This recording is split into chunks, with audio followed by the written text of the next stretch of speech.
Hi, everyone. My name is Jenette Ashtekar. Thank you so much for inviting me today to speak. I'm really excited to be here around such a distinguished and very international group. It's exciting to learn about what's going on in agriculture and with women in ag all around the world. So I'm going to talk a little bit about my background and talk a little bit about Sibo Technologies, the company that I work for, that's really focused on regenerative agriculture and scaling regenerative and sustainable agriculture around the world and in the US. So I have been at the company Sibo for about 4 years. I head up product management, and so really focusing on software products. And my background is in soil science. So I like to say I've kind of done everything in soils, from digging holes and jumping in and taking samples and processing through the lab, all the way towards writing algorithms to predict soil properties like carbon at multiple scales. And so what really got me into soil as an undergraduate at Ohio State University, I took an introductory soil class as part of my studies in environmental science. And I was really just fascinated with the way soil developed these different layers in it and different structures. And as you moved into different environments, the soil looks incredibly different. And so I come from kind of a suburban background. So I grew up in Ohio, which is an agricultural state, but I grew up in a region that doesn't have a lot of agriculture.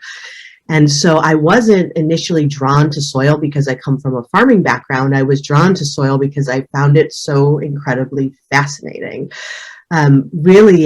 Soil starts out as some sort of, unconsolidated rock material or ash from a volcano or, things that are coming from rivers, and over thousands of years it evolves into this incredibly beautiful system and structure with all the different layers and colors.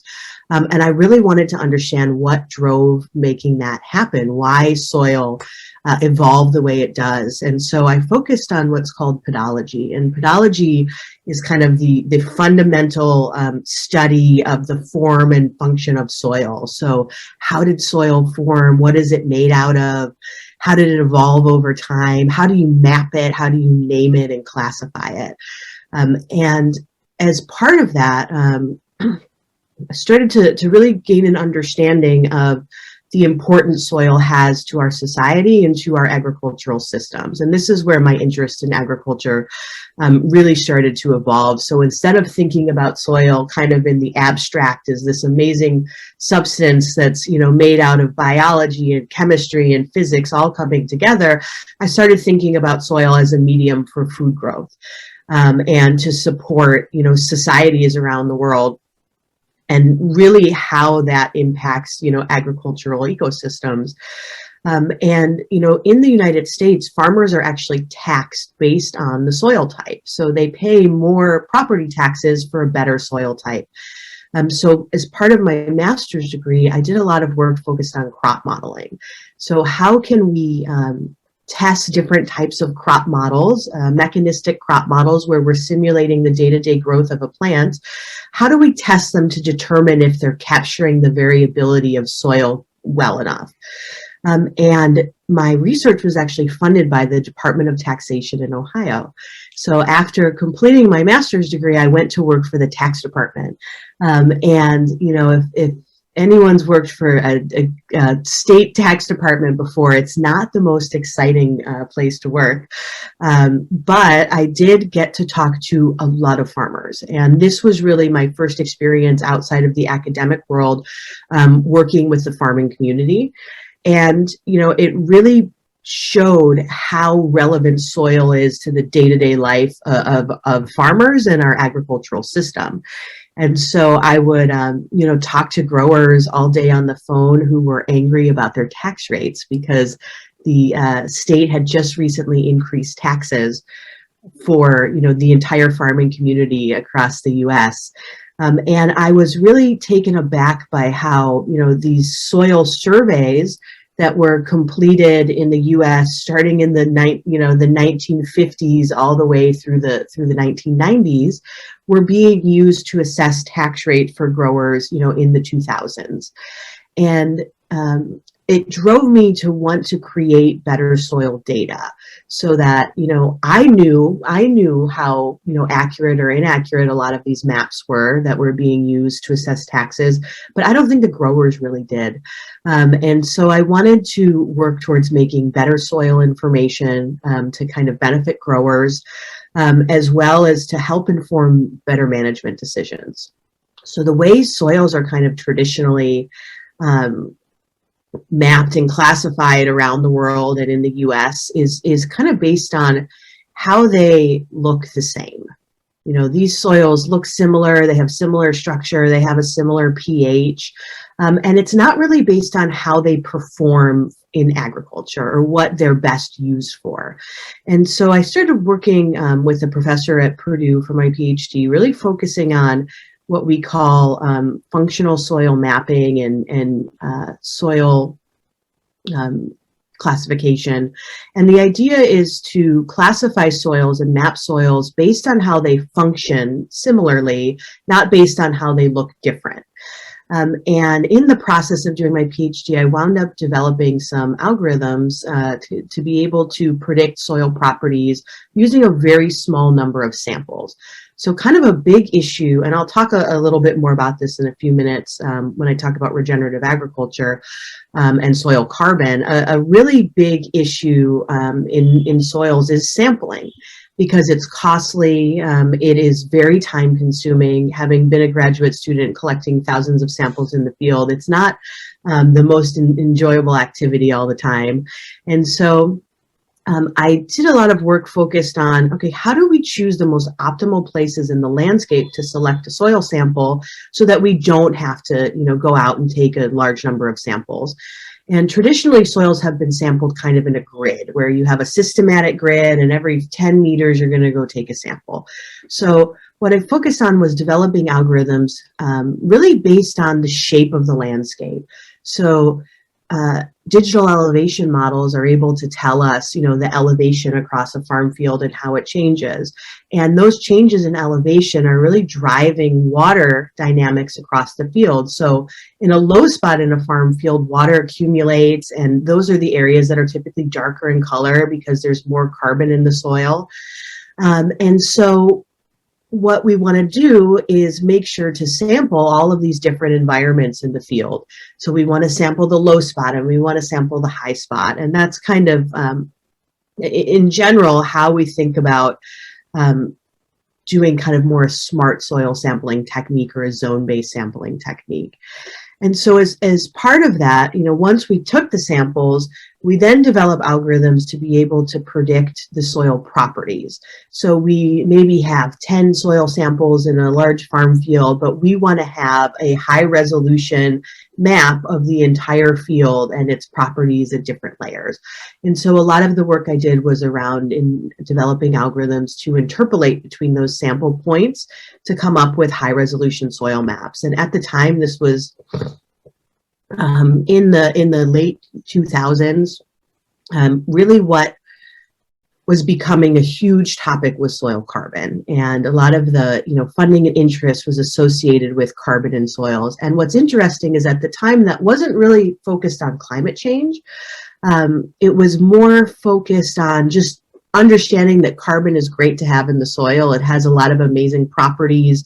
It promotes soil productivity, it helps with water retention, and we just wanted to know where all the carbon was. And so a lot of my work, again, focused on predicting soil carbon. I had some great opportunities to travel around the world and work kind of in the dry corridors of Central America, making very large scale maps of entire countries.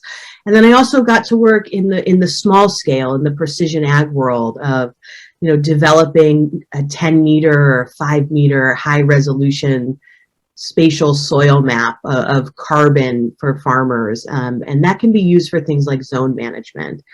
And, kind of what happened was the university put in intellectual property on a lot of the research that I did with the professor I worked with, Dr. Philip Owens. And because of that, it really spurred us to start a company. So we did a small startup company called Ag Soil Analytics, a professor and I, and had the opportunity to commercialize these algorithms with a very large seed company. And that was just an amazing experience. So Purdue University is located in Indiana, in a very small town in the Midwest, surrounded by corn and soybeans. And, they have a very vibrant startup community, though, and put a lot of effort on commercialization of academic intellectual property. And we had, such a great experience at being able to start a company, then magically find a very large seed company to pick up our technology. And then, really what happened was I caught the startup bug. And I went from, wow, I did some math, in a computer, and now it's in a grower's combine and he's using it to do his variable seeding rates. And that was, a big aha moment for me. And prior to that, I wanted to stay in academia, and I couldn't anymore. I said, I have to go out there into the world and I have to do this again. Because kind of coming up with a new technology out of nowhere and then making it a reality was what I found really drove me. And happily, I have, a background in soil and carbon and agriculture, so I can apply, my really deep passion for new technology and turning an idea into an actual end product to agriculture and to climate change. And so I ran into Sibo Technologies and joined the company and moved kind of from a small town in Indiana to Boston, Massachusetts, and have kind of just been moving forward ever since. And it's been a great ride. Yeah, so that's kind of my background in general. And I'm happy to share a little bit of information about Sibo, and then also talk kind of about soil carbon markets and regenerative agriculture, which is becoming a huge kind of buzzworthy theme in the past couple of years. And that's really where Sibo is focused, and that's where a lot of my attention has been focused for the past year and a half, 2 years, really trying to demystify carbon markets and soil carbon and understand what role they're going to have in the future in our agricultural systems, and hopefully driving some climate change mitigation. So I'll just go ahead and share my screen.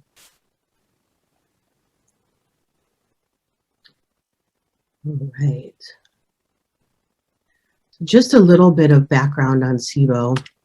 So Sibo was founded by a company called Flagship Pioneering, and this is the same company that actually founded Moderna, the vaccine company. So we're not quite as large or influential or impactful as Moderna yet, but who knows? We'll see what happens one day. And we were really founded with the idea of leveraging technology, scaled software technology, to unlock a deep understanding of land and agricultural systems. So we're a software company. We develop tools for agriculture, but not for precision ag. So this isn't about, as a grower, tell me everything I need to know about my field to better operate on it. It's more like, tell me everything I need to know about my neighbor's field, or what would happen if I changed a practice on my field. And a lot of the motivation behind that is agricultural land is quite opaque, and agricultural land transactions are opaque. So unless you've operated on a piece of ground for a number of seasons, it's really hard to understand its yield potential and variability. So we want to give that information before somebody makes a big investment in adopting new management practices. So we're really small. We have about 40 people. I think it's incredibly fun working in a small company. The vast majority of our company are PhDs, really focused in science, crop sciences, data science, soil science, and then also a large number of software engineers. And we leverage a technology called SALIS. It's a mechanistic crop model that we license out of Michigan State University, and we use that to come up with information about things like yield potential, historical yield, carbon sequestration, nitrogen leaching, and a lot of really compelling information about our ag systems. And so what we've really been focused on for the past couple years is regenerative agriculture. And so coming from an ag background, this is what we traditionally would call conservation ag.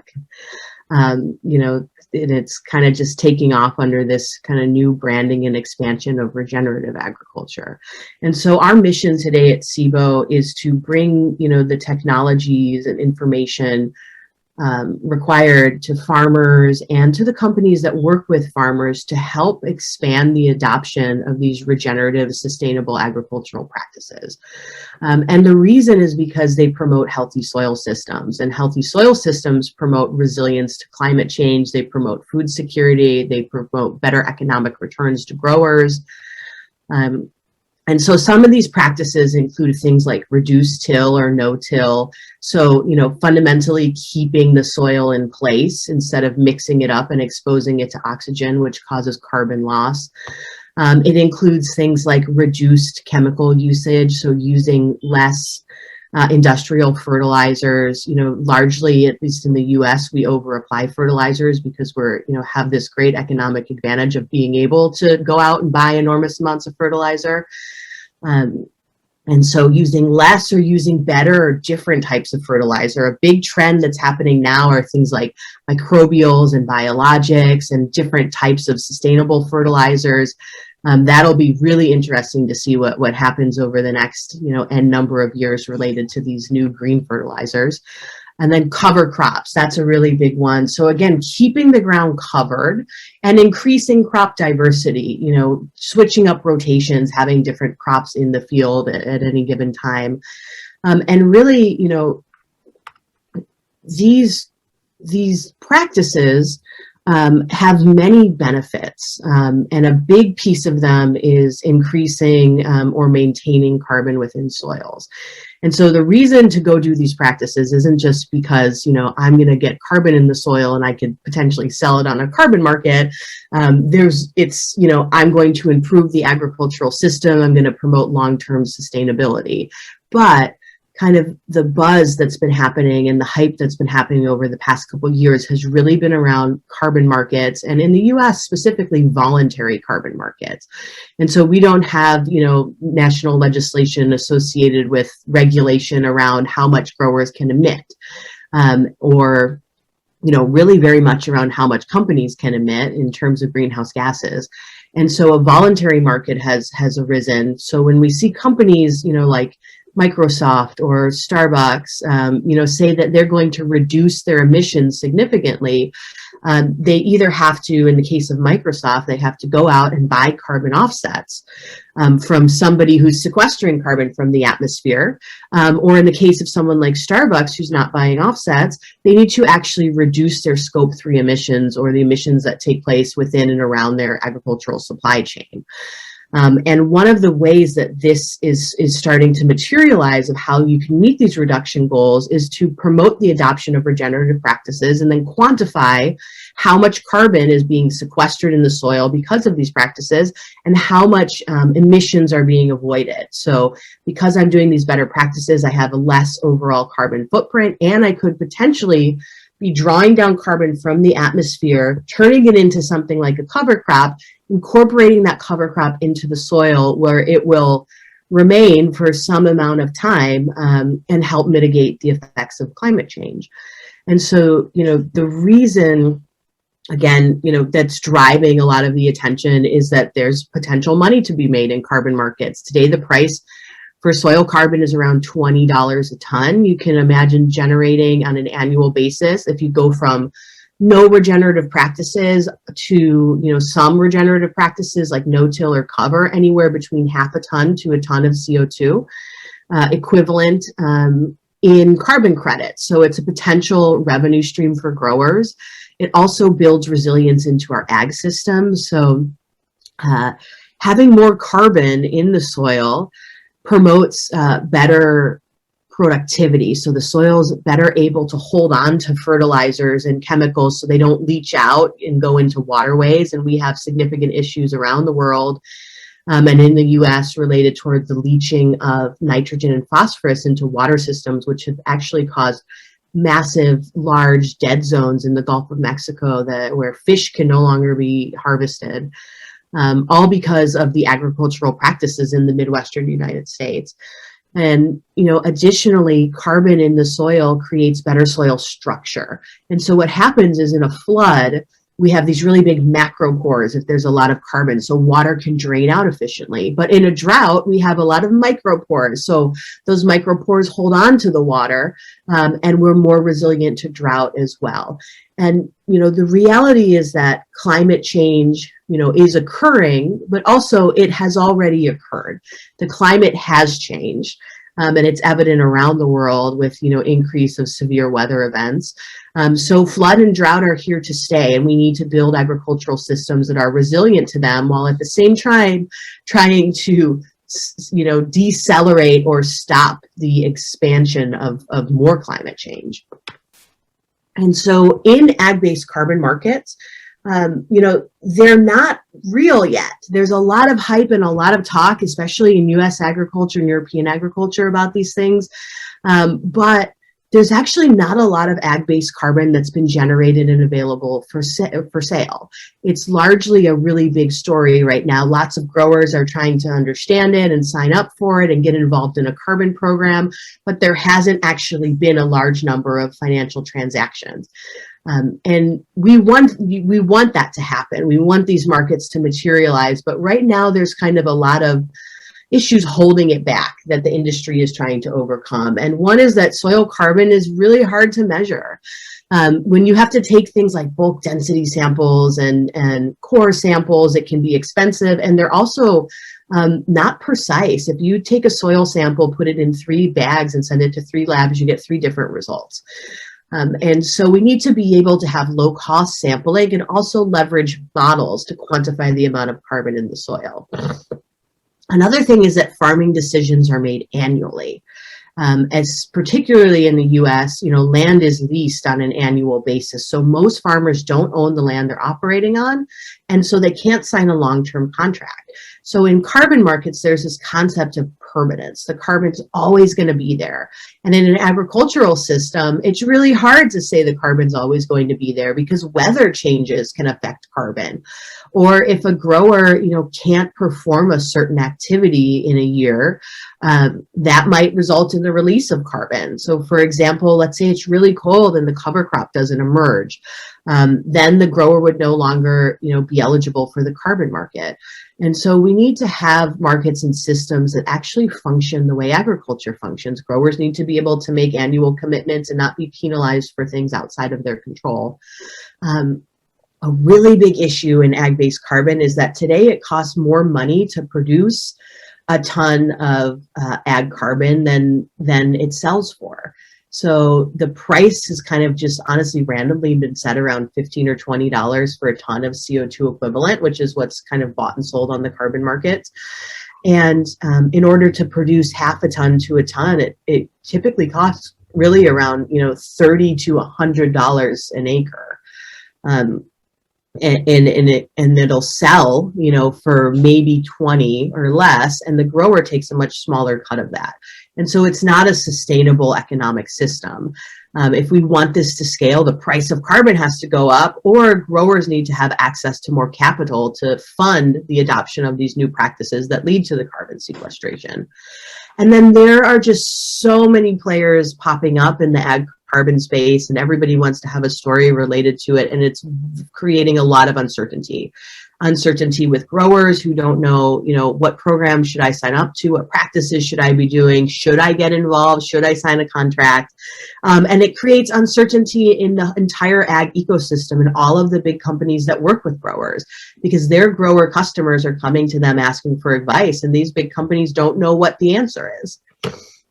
And so, what we really think about carbon markets is that they need to be able to meet the needs of, most growers, the 80% of growers. And today what we see is it's really the top, 1 to 5%, the top tier of growers who have access to a lot of capital, who are incredibly tech savvy and progressive. These are the ones who are able to go out and adopt these expensive practices and have access to carbon markets. But we want it to be accessible to all growers around the world as a great mechanism for helping bring in a revenue source, but also promote the adoption of these practices.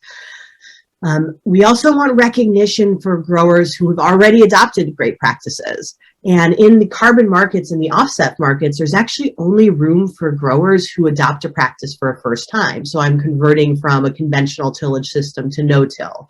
And the growers who have done no-till for, the past 20 years actually aren't eligible for these markets. And so we really need more than just a carbon offset. To help fuel, the transition to regenerative ag. We need different types of incentives. So we can think of things like premium pricing for regeneratively grown grain, similar to what we have for organic grain. Or when we talk about companies who are making what's called a science-based targets pledge. So for example, Starbucks is one of them who says, I'm going to reduce my carbon footprint by 50% by 2030. Well, that's a very tall order. And they go through a group called Science-Based Targets to set their, emission reduction target. And under this pledge that they sign, they agree to not buy carbon offsets. So instead, they have to directly reduce emissions within their supply chain, not buy an offset. And so this is another type of incentive that growers can have access to. How do we enable companies like Starbucks or Danone or General Mills to reduce their own carbon emissions within their supply chains, as opposed to going out and buying carbon offsets from somewhere else? It needs to be flexible. And so, we need to be able to account for the way that agriculture actually functions, which is annually. And there needs to be some equity. The carbon prices need to go up if we're going to expect growers to bear the burden of financing the transition to regenerative ag. They need to get a better return, or a more obvious return on their investment. And so that's kind of where Sibo comes in. We are a software platform. So my role at Sibo is VP of Product Management. So I head up our software platform solution. I work with a phenomenal team of developers and engineers and scientists and product managers. And it's been incredibly fun, to get to be set loose in the tech world and work with great people and build great solutions in a startup environment. We've had to respond very quickly to evolutions in the ag carbon market and applying our technology there. So we leverage technology we license from Michigan State. We leverage computer vision, satellite imagery, to come up with information about land. And so we have three big products. One is called Sibo Insights. And if you go to our website, you can get there. It's free to use. And this just gives a lot of data about land. We do yield forecasting throughout the whole season. We have zone maps for each farm field in the US. We come up with land valuation, kind of like Zillow for agriculture. We can tell you historical cropping rotations using satellite imagery. We can actually tell you if a grower is already doing regenerative practices, what their tillage practices are.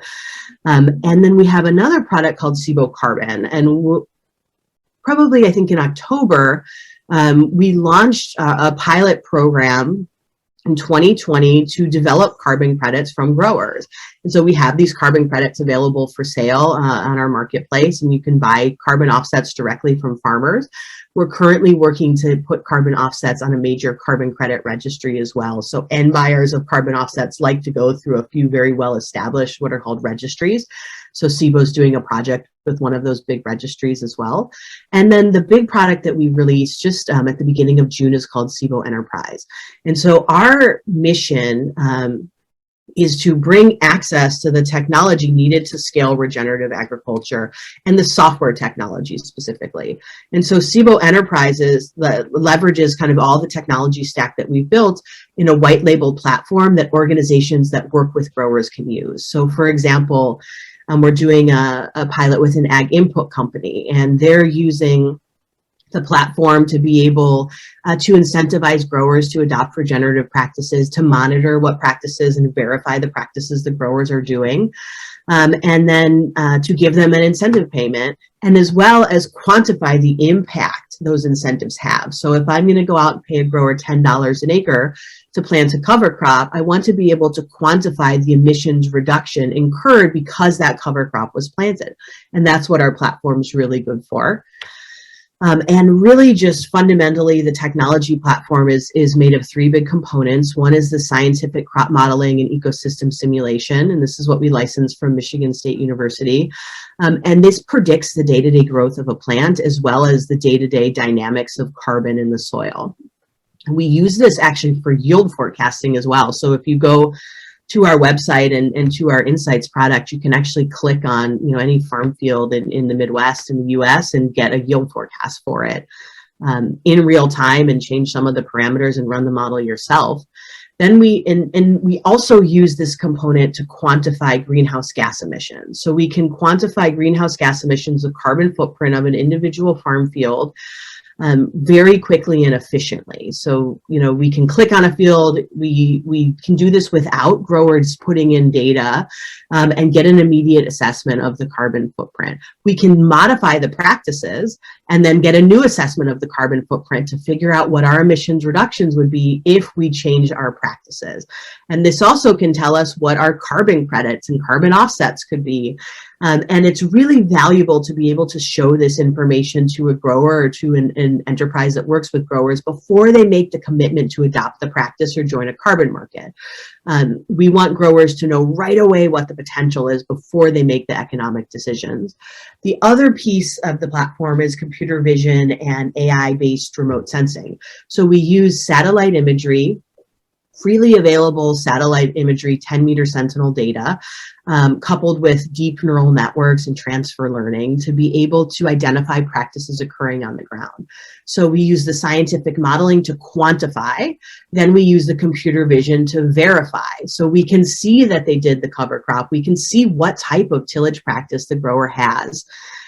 We can see the primary cash crop, are they irrigating, what are the field boundaries, and we do this throughout the growing season so that we can verify practices in a very scalable, economically efficient way. We don't need to go out to the field to know that a grower planted a cover crop, we can see it with a satellite. And then the final piece is the software development and scale cloud infrastructure. So I feel like, across the board, agriculture has been underserviced by great software technology. A lot of ag software can be somewhat clunky, and so we want to create systems that are very modern. Just because someone is a grower doesn't mean they don't have a cell phone and they're not used to using Google. So we create a really nice user experience, cloud infrastructure, so everything processes very efficiently and quickly on the back end, and we can run very complicated models, in near real time. And so kind of all of this technology is being applied today towards solving, kind of one of the biggest challenges of our day is how do we address climate change and its impact in our agricultural systems, and then how do we preserve our long-term food security around the world. And I can add that today we are really focused in the US, but we are expanding internationally. And part of the way we want to do that is partnering with large organizations who have footprints in other companies, so we have access to growers there and have a better understanding of international agricultural systems. Thank you. Great, Janet. It was just unfortunately the time is a constraint. Otherwise, we can keep on listening to the nice story. And I strongly believe that regenerative agriculture is most important thing which can happen to agriculture. The way we are doing farming for past few decades, unfortunately, is creating far more challenges than the solutions. So thanks a lot for a great presentation, and definitely I would touch base with you because something what you are doing as HnyB, we are operational in Africa, in Asia.